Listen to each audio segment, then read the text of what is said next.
A mother is someone who takes the place of all others, but whose place no one else can take. She holds her children's hands for a short while, but their hearts forever. This can best describe the charismatic diamond, mother in a million. Nora, the late Mrs. Christiana Chinelo Obiano, Adinije Mije Hwogiga. As her name portends, Christiana was born in 1927 into the noble Christian family of Mr. Azodo Manafa and Mrs. Josephine Manafa of Idigo dynasty in Eziagola Aguleri. Christiana's mother Josephine sold mangala fish, while her father Azodo was a hunter and farmer. The early Catholic missionaries that brought Christianity to Igbo land met the family and converted them. Thus, Mrs. Christiana's brother Meze became a priest. In view of this, most of the early missionaries, including foreigners and their converts, as well as other indigenous priests, settled in Mama's family house, which became a rallying point for priests. Hence, she was widely known as Nende Fada. The little Christiana, perfectly skilled in the art of cooking, would cook for them, wash their soutanes, cassocks and other clothes, as well as tidy the home. In return, they would bless her. Mama was a gifted cook. She served many priests, including Blessed Father Michael Iwenetansi, Dominic Cardinal Ekandem, Bishop Obelago, Bishop Shanahan, Father Buzue, among numerous others. Father Tansi baptized and later taught Mama at St. Joseph's and St. Raphael's Elementary Schools, Eziagola Aguleri, up to Standard 6. From her mother's side, Mama was the first daughter amongst 2 brothers and 5 sisters. At 90, Mama was the oldest in Manafa dynasty in Eziagola Aguleri. Because of her beauty, cookery skills, cleanliness, humility, respect, hard work, and prayerfulness, the eyes of a handsome and Christian suitor caught up with the then Christy. That lucky man was Sir Philip Onwaro Obiano from Umuane Velieboagu village, Aguleri, a scout commissioner in the then Eastern region, even during the war, a catechist, teacher, and later headmaster. He was highly disciplined. Story has it that Sir Philip, who had taught in many areas, including Onitsha, Abakaliki, Isienu, Izi, Ezambo, Obosi, Umuoji, Nkwele Zunaka, Aguleri, and then Onitsha, had been observing Christy and remarking her early arrival to church activities, her dedication, honesty, simplicity, and humility in other attributes, which made him to inquire further of her appearance. True to type, the day Philip came visiting, Christy was in the market selling fish with her mother. They eventually married and were wedded by Monsignor Meze. The union produced 6 children. 2 died, while 3 males and 1 female survived. They are His Excellency Chief Willie Maduabro Chukwu Obiano, Governor of Anambra State, Chief Cyril Chukwudozie Obiano, Queen Elizabeth Nkechi Iheme, and Mr. Evaristus Chukwunedu Obiano. Madam Christiana Chinelo Obiano, Neumu Ogbenye, as she was fondly called, was always there for her family, no matter what. Adignije was clothed with strength and dignity, and she laughed without fear of the future. When she spoke, her words were wise, and she gave instructions with kindness. Mama was very beautiful, down to earth, always helping others, and very benevolent, which gave her the name Adignije Mije Hwogiga. She followed her educationist husband to all the towns he was transferred to teach until he fell ill and died on Wednesday, October 4, 1978, at the age of 57, when Willie was in the university. Successful mothers are not the ones that have never struggled. They are the ones that never give up, despite the struggles. Adinije never gave up at the death of her husband. Rather, she intensified her efforts, and with relentless prayer, she was able to train all her children successfully. Just like Governor Obiano, Mama was always with her chaplet, praying her rosary wherever she went. Adinije was a famous dealer in mangala fish. She would buy bags of mangala at Onitsha market and resell at Osokwodo market, Onitsha. She could finish up to 10 bags within 2 days. She was so popular that people from far and near were coming to her shop to buy. Christy Obiano was popularly known as Ozulumu Ogbenye, that is, a woman that fed the poor. Whatever amount you came to her shop with, Mama must give you fish to feed your family. To the poorest of the poor, she would give money and other food items to take home. Adinije also settled many marital quarrels through good pieces of her advice. Before, during, and after the war, her home was always a beehive of activities as she gave food, fish, and clothing to people, free of charge. During the war, she was selling kola nuts to keep Biafran soldiers awake. Nwunye Nkuzi was benevolent to her fault. She would always finish selling her fish first before any other in the market. A story was told of a bearing woman who came to her shop after narrating the ordeal she was passing through as a childless woman. Adinije brought out some fish, prayed over it, and gave it to the woman to go and cook with the fish for her and her husband to eat. The couple ate the fish, conceived, and gave birth to a bouncing baby boy. Madam Christiana Chinelo Obiano was highly religious, as she never missed Mass. She inculcated in her children the attribute of prayer. When the children were younger, they must attend the block rosary and recite sermons to prove they attended the Mass. She had no enemies, and she always advised her children to always forgive. Mama hosted most of Ndi Aguleri, who visited Onitsha then, gave them shelter, food and transport fares at the end of their stay. Thus, she was also called Nwanyi Obioma and Otabilionye. She never left her brothers-in-law, even when her husband died. Before she ate, she must ensure that all others had eaten. Before she died, she ran a charitable organization where she was feeding the poor, the less privileged, and the vulnerable 3 times a day. She took the vulnerable ones as her children, which gave her the name Ozulumu Ogbenye. Mama was very strong during her heydays. She was trekking from Onitsha with her wares to Umoji because then there were no vehicles. The poor called her Nwanyi Ojuemaka Otabilionye. The rich knew her as Nwanyi Udo. The middle referred to her as Nwanyi Obioma, while everybody knew her as Adinije. The CWO Onitsha Archdiocese honored her with Ezinne title.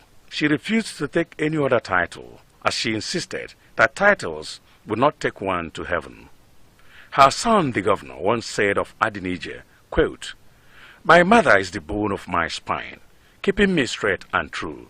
She is my blood, making sure it runs rich and strong. She is the beating of my heart. I cannot imagine a life without her." End of quote. Norma, to the world, you are a mother, but to your family, you are the world. We will miss you. We will miss your folklore, your moonlight tales, your food, and your advice. Good night, Nne Willie, Nne Governor, Mother Excellency. Onye nne bụ onye na-ewere ọnọdụ ndị ọzọ, mana onweghị onye ọbụla ọzọ nwere ike iweghara ọnọdụ ya. Ọ na-ejigide ụmụntakịrị ya aka nwa nkenke oge, mana ọ na-ejigide obi ha ruo ebighị ebi. Ihe ndị a niile bụ ụzọ kachasị mma a ga-eji wee kọwaa ezi nne enweghị oyiri. Nne ọra bụ Odoziakụ Christiana Chinelo Obiano nagoro mmụọ, adịghị n'ije ma ije ekwe ọgịga. Dịka aha ya si gosipụta, a mụrụ Christiana n'afọ 1927 na nnukwu ezinụlọ ndị na-eso ụzọ Kraịst bụ ezinụlọ Maazị Azodo Manafa na Odoziakụ Josephine Manafa nke Idigo Dynasty n'Eziagụlụ Aguleri. Nne Christiana bụ Josephine bụ onye zụrụ ahịa azụ mangala, ebe nna ya bụ Azodo bụ onye dinta nakwa onye ọrụ ugbo. Ndị mbụ wetara ozi ọma ụka Katọlik bụ ndị wetara ozi ọma ndị na-eso ụzọ Kraịst n'ala Igbo zutere ezinụlọ ahụ ma tọghata ha.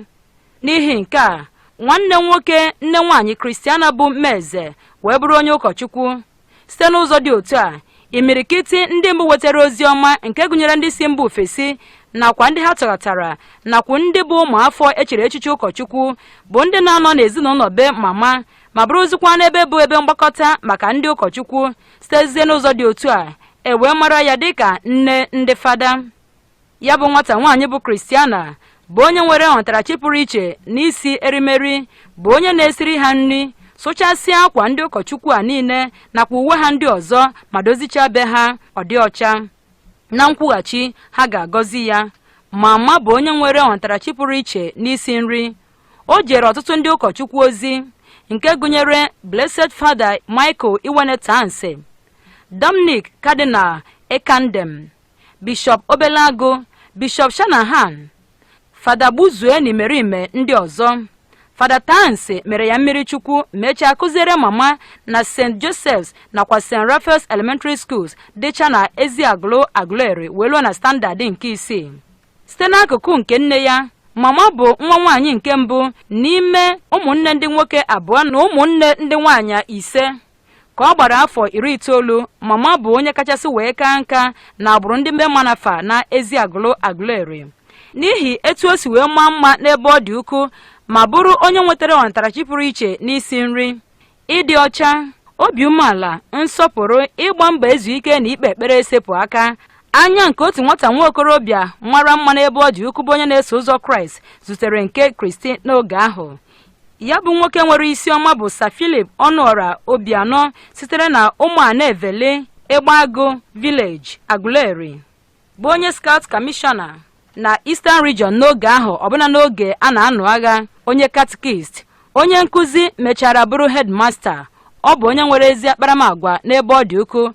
Akụkọ kọrọ na Sir Philip bụ onye kụziri n'ebe dịgasị iche iche nke gụnyere Ọnịcha, Abakaliki, Isienu, Izii, Izamgbo, Obosi, Ụmụoji, Nkwelezu n'aka, Agụleri, mechakwa kụzie na Ọnịcha, ma bụrụkwanụ onye nọrọ wee na-enedo anya n'ebe Kristi nọ, wee na-achọpụta na ọ bụ onye na-abịa ihe dịgasị iche iche a na-eme n'ụlọ ụka n'ezigbo oge, ịdị uchu n'ọlụ ya, eziokwu ya, ụdị otu o si wee bụrụ ezigbo mmadụ na obi umeala ya na ọmarịcha akparamagwa ọma ndị ọzọ dịgasị iche iche bụ nke mere o ji wee jube ese ịmata ndị bụ nne na nna ya.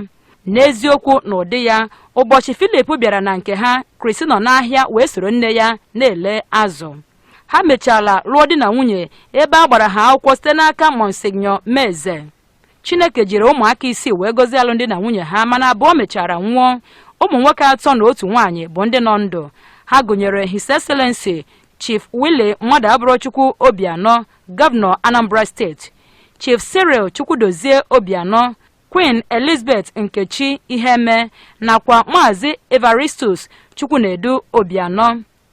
Madam Christiana Chinelo Obianọ, nne ụmụ ogbenye dịka esi akpọ ya, bụ onye na-anọgide oge niile maka ọdịmma ezinụlọ ya n'agbanyeghị ọnọdụ ọbụla.